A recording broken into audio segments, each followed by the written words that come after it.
एक यहाँ जो प्लेन और पहाड़ का है ना, वो बड़ी दिक्कत भरा है चीजें। पता नहीं अपने ही देश में रह के विदेशी से, अगर मुजफ्फरनगर का, शामली का, बागपत का गाड़ी नंबर हो, चालान होना ही होना। और सुनने वाला पंचायत कोई में आज ये भी कहा गया कि अगर इस तरह की घटनाएं जारी रही तो उत्तराखंड जो एजुकेशन हब बन रहा है इस वक्त, उत्तराखंड से फिर प्लान करेंगे छात्र किसी दूसरी स्टेट की तरफ रुख यदि प्लेन का आदमी यहाँ उत्तराखंड में आना बंद कर दे तो शायद सारे व्यापार इनके बंद हो जाएंगे। यहाँ का जो पुलिस प्रशासन है कहीं ना कहीं ऐसे लोगों से मिला हुआ है जो नशे के कारोबार से जुड़ा हुआ है। यहाँ एक विधायक का खुल करके नाम आया, कहा कि ऐसा हो लिया क्षेत्रवाद के हिसाब से यहाँ से प्लेन के जो लोगों के साथ एक दुर्व्यवहार होता है। ये कहीं ना कहीं एक षड्यंत्र है हमारे इधर मुजफ्फरनगर के, सहारनपुर के, बिजनौर के, तो यहाँ देसी कह के इन्हें बुलाया जाता है।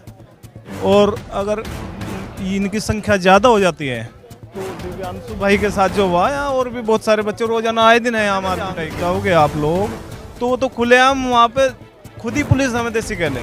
इससे ज़्यादा और क्या होगा। हमारे साथ कई बार ऐसा हुआ कि वो कहते हैं कि तुम लोग यहाँ क्या करने के लिए, हम यहाँ व्यापार करने के लिए आए हुए, वो सीधे तौर पर पुलिस कह देती है हमें यहाँ लेने के लिए क्या आए तुम जाओ। वो नहीं, जो वाद चला नहीं यहाँ, ये वाद दिमाग का है।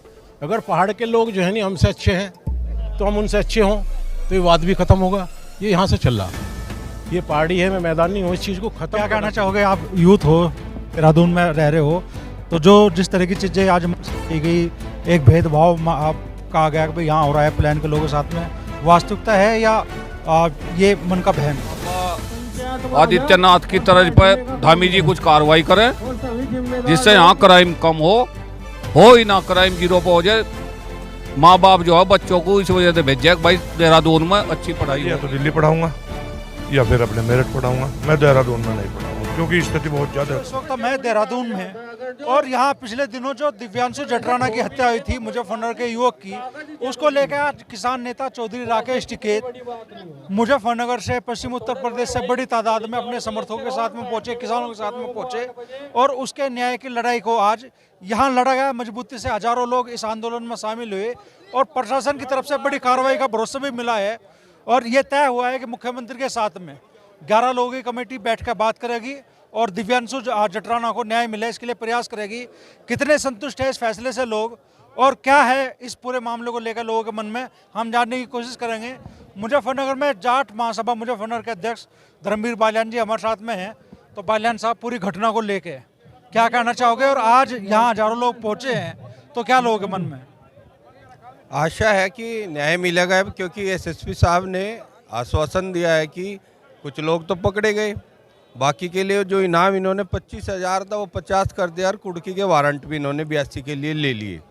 तो उम्मीद है कि जल्द ही सफलता मिलेगी। उसके बाद मुख्यमंत्री जी से भी बात करने के लिए मैं आश्वासन देके गए कि हम एक प्रतिनिधिमंडल जो यहाँ पे राकेश जी की देखरेख में बना है वो मुख्यमंत्री जी से मिलेगा इस संबंध में। अगर कुछ हमारी इसमें और भी कोई मांग होगी वो भी ऐड करके बताई जाएगी। वैसे मेन विषय यहाँ जो है उस पर भी चर्चा हुई, जैसे कि हमारे भाई की तो ठीक है आज जान चली गई, आगे ऐसी घटना ना हो इसके लिए राकेश जी ने भी और वक्ताओं ने भी हिंट दिया। एक यहाँ जो प्लेन और पहाड़ का है ना, वो बड़ी दिक्कत भरा है चीज़ें। पता नहीं अपने ही देश में रह के विदेशी से बन रहे, मतलब सारा देश एक है, हिंदुस्तान के जितने भी राज्य है, हिंदुस्तान का अगर मैं नागरिक हूँ मैं किसी भी हिस्से में जा सकता हूँ, लेकिन कुछ ऐसी यहाँ प्रथा आ रही। वो टैक्सी से लेकर टैक्सी वालों की यूनियन, पुलिस वाले भी है। अभी राकेश जी ने भी अपने भाषण में कहा अगर मुजफ्फरनगर का, शामली का, बागपत का गाड़ी नंबर हो,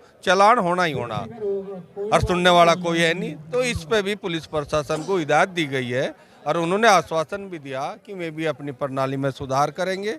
और साथ ही साथ एक सबसे अच्छी बात जो मुझे राकेश जी की लगी, उन्होंने सभी आम व्यक्ति जो मेरे जैसे भी समाये हुए हैं सभी को नसीहत दी है, अगर कोई व्यक्ति अपने बच्चे को यहाँ एजुकेशन के लिए भेज रहा, बच्चे का ध्यान वो भी रख ले। और नशे के हालत ऐसी हो रही कि पैसे ले आप पढ़ाई के लिए कर लिया यहाँ नशा और घर के देख नहीं रहे, तो कहीं ना कहीं कमियाँ हमारी भी है, उसे भी ध्यान में आकर्षित करा इन्होंने कि भाई सभी अभिभावक भी अगर कोई भी बच्चा यहाँ भेज रहा वो इतना जरूर ध्यान रखे बच्चा वहाँ पढ़ भी रहा है, नहीं पढ़ रहा, किसी गलत संगत में तो नहीं बढ़ गया, ये ऐसी सारी चीज़ों पर चर्चा हुई और बहुत ही अच्छी चर्चा हुई और मैं ये मानता हूँ इसमें सुधार भी होगा आगे के लिए और जो हमारा भाई है इसको भी कहीं ना कहीं न्याय मिलेगा, ये ऐसी उम्मीद जागी है। एक सवाल ये भी उठ रहा है कि भाई जो आ, आ, वेस्ट यूपी से प्लेन से लोग हैं, जब उत्तराखंड बना तो इस आधार पर बना कि भाई पहाड़ के लोगों के साथ भेदभाव होता है, अलग राज्य बनना चाहिए। अब जब उत्तराखंड अलग राज्य बन गया तो प्लेन के लोगों के साथ में यहाँ भेदभाव हो रहा है, यहाँ मन से खुले तौर पर लोगों ने कहा।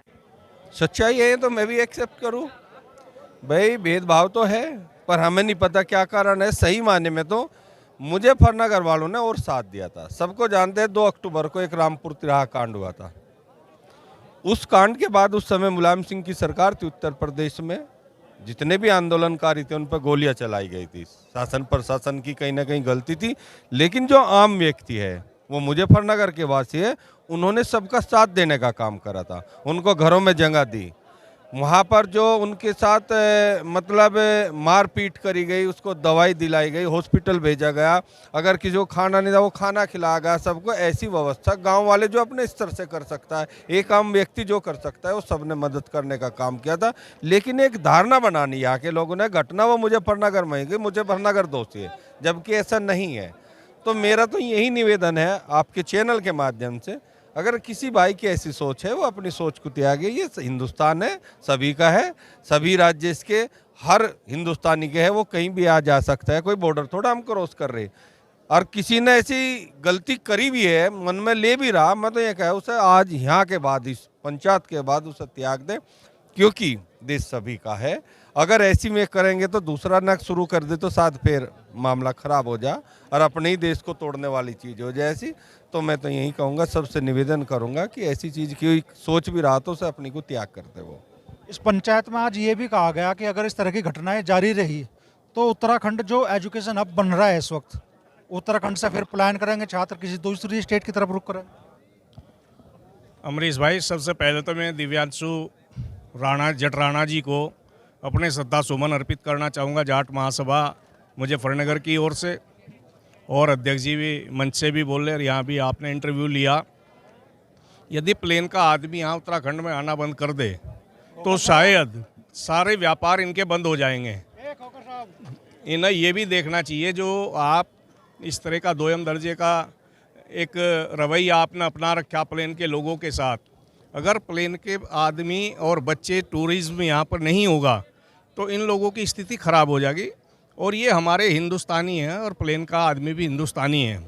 और एजुकेशन हब हुआ करता था, लेकिन नशाखोरी ने कहीं ना कहीं, ये अभिभावकों की हमारी भी गलती है कि हम इतनी महंगी महंगी गाड़ियाँ और हिसाब ही नहीं पूछते कि कितना रुपये खर्च हो रहे। अभी मुजफ्फरनगर में आप बीटेक कराओगे तो वहाँ पर 4 से 5 लाख रुपए के अंदर हो जा। पेट्रोलियम यूनिवर्सिटी के अंदर जाओ, वहाँ पे 30 लाख फीस है, और बच्चे जो खर्च करते हैं उसके अलावा 50 लाख रुपए में आप बीटेक करके जा रहे, और वो बीटेक भी कहीं ना कहीं बेकारी है यहाँ पे।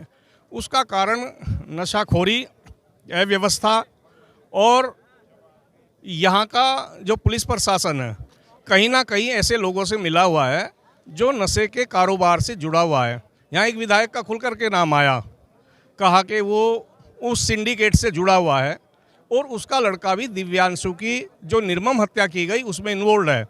तो शासन प्रशासन को इस ओर भी जांच करनी चाहिए जिससे इस बच्चे को न्याय मिल सके। किस भावना के साथ आज आप लोग पहुंचे मुजफ्फरनगर से यहाँ उत्तराखंड देवभूमि? देवभूमि आने का जितनी जो यहाँ से हुआ दिव्यांशु भाई की जो साथ घटना घटी, ये ऐसी अनेकों घटनाएं होली जो अभी तक किसी के संज्ञान में नहीं थी। कई बार ऐसा हो लिया क्षेत्रवाद के हिसाब से यहाँ से प्लेन के जो लोगों के साथ देख दुर्व्यवहार होता है। ये कहीं ना कहीं एक षड्यंत्र भी है, और ये कहीं ना कहीं यहाँ के जो नशाखोरी में लोग संलिप्त हैं उन लोगों का एक वो भी है रैकेट, जो इन लोगों की विरोध करता है, उसे ये कहीं ना कहीं ऐसी घटनाओं को अंजाम दे रहे। तो इस पर रोक रुकावट लगनी चाहिए, और प्लेन का जो भी यहाँ से छात्र आवेगा उन्हें एक विशेष सुरक्षा यहाँ मिलनी चाहिए। भाई दूसरे प्रदेश में अगर कोई आ रहा है तो उसके लिए तो विशेष वो होना चाहिए, उनकी कोई सुरक्षा का यहाँ कोई वो नहीं है। क्या कहना चाहोगे, क्या नाम है? कुलदीप बालियान। कहाँ से हो कुलदीप भाई? मुजफ्फरनगर रसूलपुर जाटान से। तो आज प्रदर्शन में आए थे या उत्तराखंड? यहीं रहता हूँ उत्तराखंड में जी। तो जो जो यहाँ दूसरे वक्ता कह रहे हैं, मन से भी जो बात कह रही है चल रही है, वो वाकई प्लेन के लोगों के साथ में, यहाँ पश्चिम उत्तर प्रदेश के लोगों के साथ में भेदभाव की स्थिति वाकई है। हाँ बिल्कुल वाकई है, पुलिस प्रशासन यहाँ बहुत भेदभाव कर रहा। आज देखो एसपी साहब ने वादा किया कि अब आगे नहीं होने का ऐसा, पर यहाँ बहुत ज़्यादा होता है। जो लोकल के बच्चे हैं हमारे इधर मुजफ्फरनगर के, सहारनपुर के, बिजनौर के, तो यहाँ देसी कह के इन्हें बुलाया जाता है। और अगर इनकी संख्या ज़्यादा हो जाती है तो दिव्यांशु भाई के साथ जो हुआ, यहाँ और भी बहुत सारे बच्चे रोजाना आए दिन है यहाँ मार पिटाई के काम। और ये पहला केस नहीं, पहले भी यहाँ और भी केस हुए। पुलिस यहाँ किसी का साथ नहीं देती, यहाँ के लोकल लोगों के साथ रहती है। छोटा सा झगड़ा हो या बड़ा सा झगड़ा हो, पुलिस सदैव ही यहाँ के लोग पक्षपात करते। और तो वो थाने में जाओगे आप लोग तो वो तो खुलेआम वहाँ पे खुद ही पुलिस हमें देसी कह लें, इससे ज़्यादा और क्या होगा। हमारे साथ कई बार ऐसा हुआ कि वो कहते हैं कि तुम लोग यहाँ क्या करने के लिए, हम यहाँ व्यापार करने के लिए आए हुए, वो सीधे तौर पे पुलिस कह देती है हमें यहाँ लेने के लिए क्या आए, तुम जाओ तुम वहीं। अब बताओ, ये कभी कभी ऐसा हुआ हमारे साथ भी कि पाकिस्तान तो ये है नहीं, हम जाएं, हम हैं तो रहेंगे भाई, अब जो होगा उसे भी देखेंगे। आज यहाँ संघर्ष के लिए आए हम, आगे भी संघर्ष के लिए तत्पर रहेंगे चौधरी साहब के साथ। उनका बहुत बहुत धन्यवाद, चौधरी साहब आए आज यहाँ। क्या कहना चाहेंगे, क्या नाम है आपका? राकेश है मेरा नाम। मेरी आपकी मुलाकात है बहुत अच्छी। पापा हूँ मैं सूरज का, ये चौधरी साहब भी रिश्तेदार हैं। तो भाई मैं ही 42 साल से उत्तराखंड में हूँ। ये बच्चे मैंने ही पैदा हैं दोनों, एक बेटी है, वो MBBS डॉक्टर बनाई, वो मेहनत कर इनके पीछे रहा, कभी शराब नहीं पीने दी, आवारागर्दी नहीं करने दी, यहीं के पैदा हैं।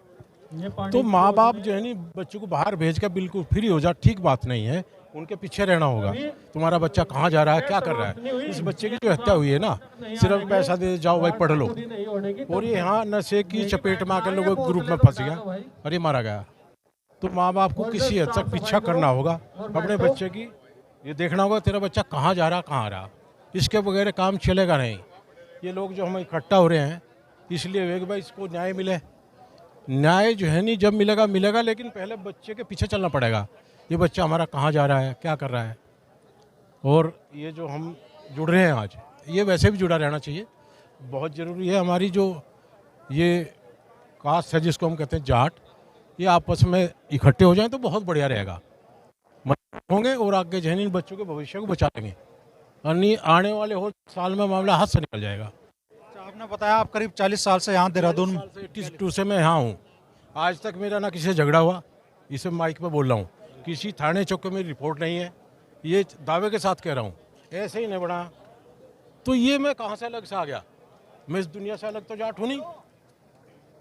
मतलब मैं भी शामली का रहने वाला हूँ, जाट हूँ, 42 साल से हूँ।